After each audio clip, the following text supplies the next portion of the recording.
Hey y'all, welcome back to Cooking with Bobbi Jo. Today I am experimenting with my Lodge Kickoff grill, so this should be fun.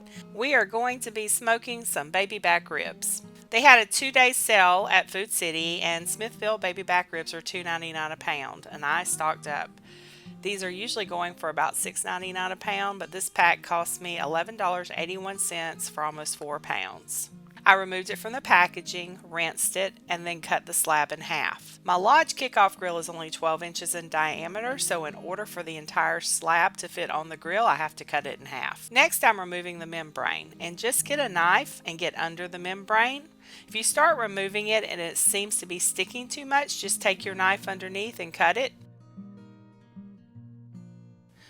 Once you get it started good, it usually just peels the rest of the way off with no issues. And removing this helps your meat to be more tender, and it also helps your spice rubs to cook in better.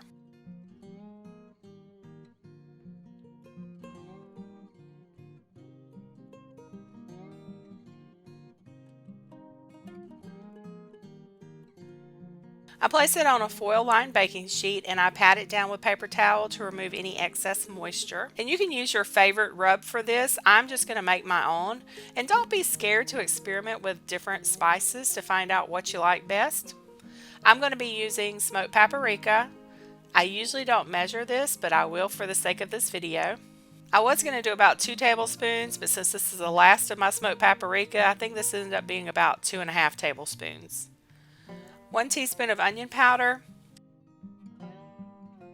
1 teaspoon of garlic powder, 1 teaspoon of cayenne pepper, a little black pepper,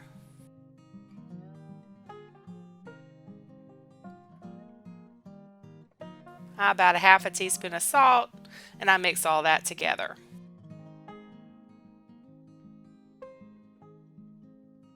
I'm going to brush some oil over the ribs. And next I'm going to rub Dijon mustard onto the ribs. I don't measure it, it's just enough to coat it.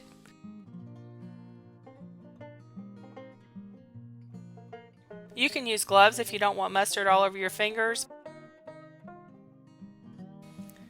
I have an empty glass spice jar that I had some Cajun seasoning in, and I'm going to use that to pour the rub in. That way I can shake it all over the ribs. I find it's easier that way.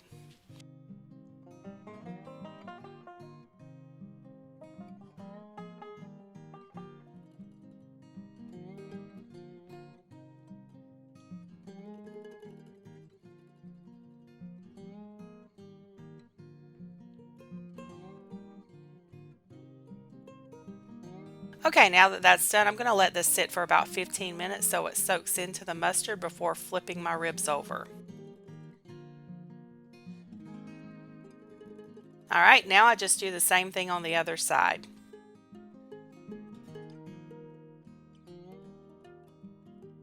Oops, I forgot the oil on this side.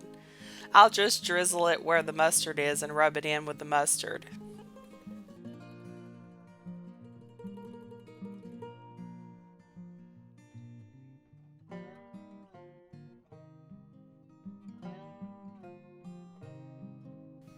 I make sure I get all sides covered with the spices.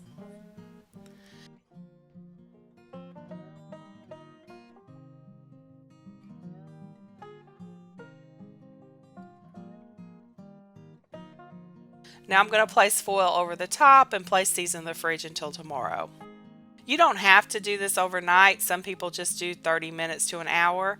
I just plan on getting my grill out tomorrow, so I figured I'd have everything prepared a day ahead. Plus, it will be more flavorful after sitting in the fridge overnight. Okay, it's the next day. Here's my ribs. We're going to go outside and we're going to see if we can do this. I participated in the Last Chance Cook-Off collaboration back in September, and I saw a lot of people smoking their ribs, and they looked so good, but I don't have a smoker. I figured I could turn my Kickoff grill into a makeshift smoker by placing a skillet or something on top. Well, I started doing a search for ideas on the internet. I wanted to see if the smoking idea had worked for anyone else. And I did come across a video by Outdoor Cast Iron Cook. I love their channel. Go check them out. I will put that video in the description below. There was a video where he was using his Lodge Kickoff grill and a 12-inch camp oven to smoke a ribeye. And I was thinking, if that works for a ribeye, then it would probably work for my ribs. He smoked the steak for about an hour, but with ribs, I read it needs to smoke for about 3 hours. And I've never smoked anything before, not even a cigarette. The closest I've come to smoking is seasoning my cast iron on high temperatures in my oven or cooking blackened fish on high temperatures on the stove. I didn't have a 12-inch Dutch oven or camp stove, so I decided to make it my mission to find one. My last shopping trip to Lodge, I found a 12-inch camp stove on the factory seconds for $21 and some change. It was a really good buy. I will link that video above and below in the description if you want to check out that shopping trip. I have some hickory chips, and I've read that some people soak them and then others don't. So to be quite honest, I don't know which is the best way to do it. I figured this time I would not soak them, and then next time I will soak them and see if there's a difference. I also don't know how many wood chips I need to use for this. I'm just going to line it around the bottom of the grill and get a few pieces of charcoal heated and go from there. This is just going to be trial and error outdoor cooking. Okay, and I also thought I was recording while I put the charcoal on and then the ribs on the grill, but apparently I wasn't. Okay, so to recap what you've missed, all I did was line it with wood chips like you saw before it quit recording. I heated up some charcoal in the chimney, and I placed about 7 pieces of charcoal around the bottom and covered those with wood chips, and it immediately started smoking. Once it was heated, I placed the ribs on, and then I placed the camp oven over the top to capture the smoke. At about 1.5 hours in, I flipped the ribs.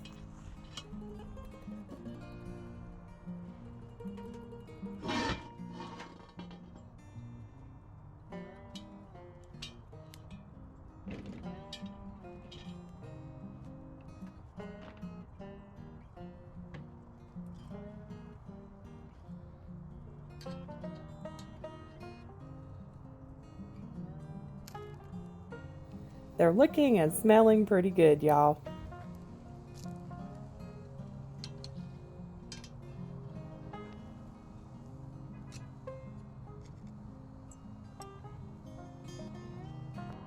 The grill is still hot and it's smoking, so I'm just going to place the camp oven back on the top.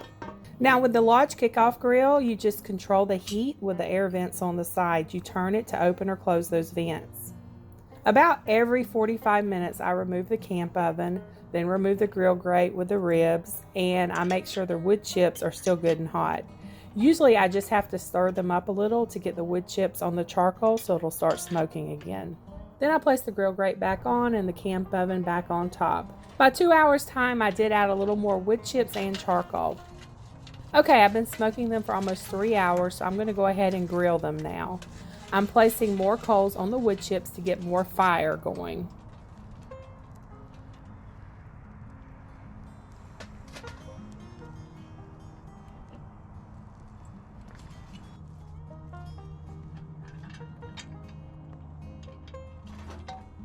And with pork, it is said that the internal temperature must be 145 degrees Fahrenheit to be done. But I've read that if you want them to be tender, you need to strive for an internal temperature closer to 225. They say this is when the fat and collagen have melted from the meat and it has enough time to develop a crust.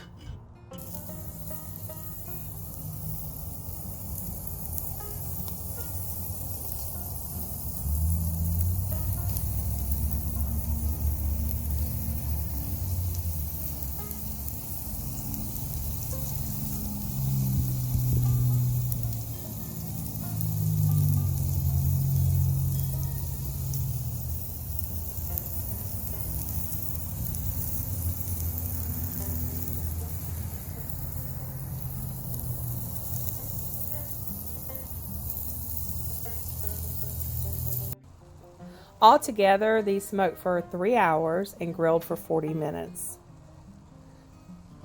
The internal temperature is 230 degrees, so I'm going to say it is time to take them inside and give them a taste.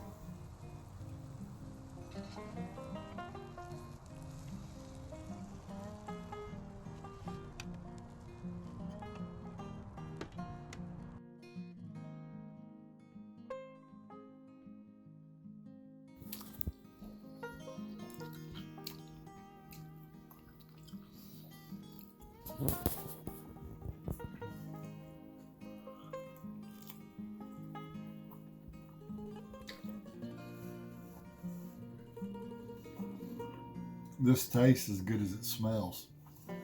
Okay.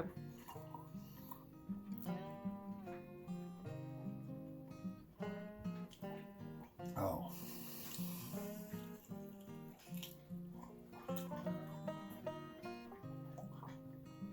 Carla's over here eating her food. She's like, sounds like you're over here slopping up your ribs. Does he get the drill-worthy stamp of approval? Oh, beyond that. And I can't believe you didn't cook for me while we were dating. Well, I didn't want you to marry me for my cooking skills. Well, ain't I the luckiest guy alive?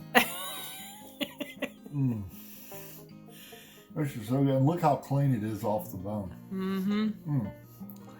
This is amazing. Foodgasm.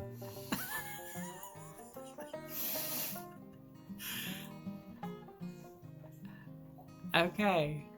I take it that's 2 thumbs up, a drill-worthy stamp of approval. It's juicy. It's tasty. It's chewy without being rubbery. Oh, yeah. This might even be better than fish. Oh, wow. That's saying a lot coming from you because you love your fish. You're right. Look at that bone. Oh, this is so good. This shouldn't be wasted on skinny people that don't appreciate food. This is for us. Oh. This is good. Well, there you have it. Smoked baby back ribs on the Lodge Kickoff grill using a Lodge 12-inch camp oven to capture the smoke. I'm glad I cooked the whole slab because we're going to have leftovers for tomorrow. These are seriously better than any restaurant ribs I've ever had. These things are so drool-worthy. I will definitely be doing this again. Thanks for watching. Don't forget to subscribe for more do-it-yourself projects, bird videos, gardening, and drool-worthy human and dog treats. Y'all have a blessed day.